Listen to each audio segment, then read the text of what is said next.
ಜ್ವರ ಬಂದರೆ ಒಂಚೂರು ಹಾಲಿಗೆ ಅರಿಶಿನ ಹಾಕ್ಕೊಂಡು ಕುಡೀರಿ ಅಂತ ಸಾಕಷ್ಟು ಜನ ಹೇಳ್ತಾರೆ. ನಾನೂ ಮಾಡಿದ್ದೀನಿ. ಮಕ್ಳಿಗೆ ಜ್ವರ ಬಂದಾಗಂತೂ ಇದನ್ನೇ ಮಾಡೋದು.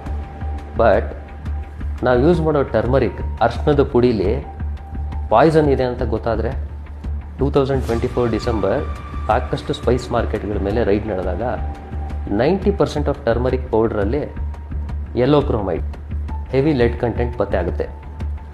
2019 ICDDBR ಅವರ ರಿಸರ್ಚು ಇದನ್ನೇ ಹೇಳುತ್ತೆ. 2015 the journal of food control FDA ಇದನ್ನೇ ವಾರ್ ಮಾಡಿರುತ್ತೆ. ಇಂಡಿಯಾನಲ್ಲಿ ಸಿಗೋ ಟರ್ಮರಿಕ್ ಪೌಡ್ರಲ್ಲಿ ಹೆವಿ ಲೆಡ್ ಕಂಟೆಂಟ್ ಇದೆ ಅಂತ.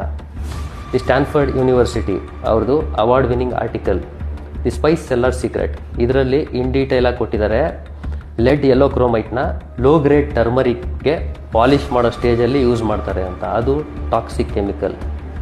ಅದನ್ನು ತಿನ್ನೋದ್ರಿಂದ ಹಾರ್ಟ್ ಹೆಲ್ತ್ಗೆ, ಕಿಡ್ನಿ ಹೆಲ್ತ್ಗೆ ತುಂಬ ಡ್ಯಾಮೇಜಸ್ ಆಗುತ್ತೆ. ಬಾಂಗ್ಲಾದೇಶದಲ್ಲಿ most of the cancer cases ಇದರಿಂದನೇ ಬಂದಿರ್ಬೋದು ಅಂತ ರಿಸರ್ಚ್ ಹೇಳುತ್ತೆ.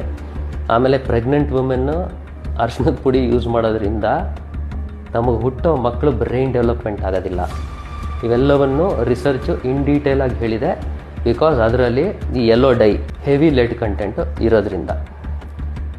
ಹಂಗಂದ್ರೆ ಏನು ಮಾಡ್ಬೇಕು ಸರ್? ಟರ್ಮರಿಕ್ ಅರಿಶಿನ ಯೂಸ್ ಮಾಡೋದೇ ಬೇಡವಾ? ಅದರಲ್ಲಿ ಯಾವ ಹೆಲ್ತ್ ಬೆನಿಫಿಟ್ಸ್ ಇಲ್ವಾ? 100% ಯೂಸ್ ಮಾಡಿ.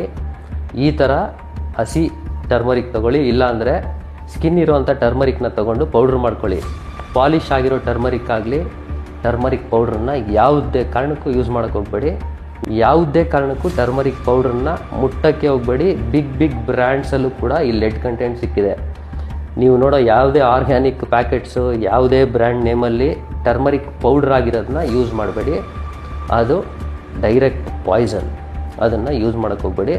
ಟರ್ಮರಿಕ್ ಯಾವತ್ತಿದ್ರೂ ಈ ಥರ ಹಸಿದು ತೊಗೊಂಡು, ಸ್ಕಿನ್ ಬಿಡಿಸದೇ ಇರೋದನ್ನ ತೊಗೊಂಡು ನೀವೇ ಒಣಗಿಸಿ ಪುಡಿ ಮಾಡಿ ಅದನ್ನು ಯೂಸ್ ಮಾಡಿ. ಅದರಲ್ಲಿ ತುಂಬ ಮೆಡಿಸಿನಲ್ ಗುಣಗಳಿದೆ.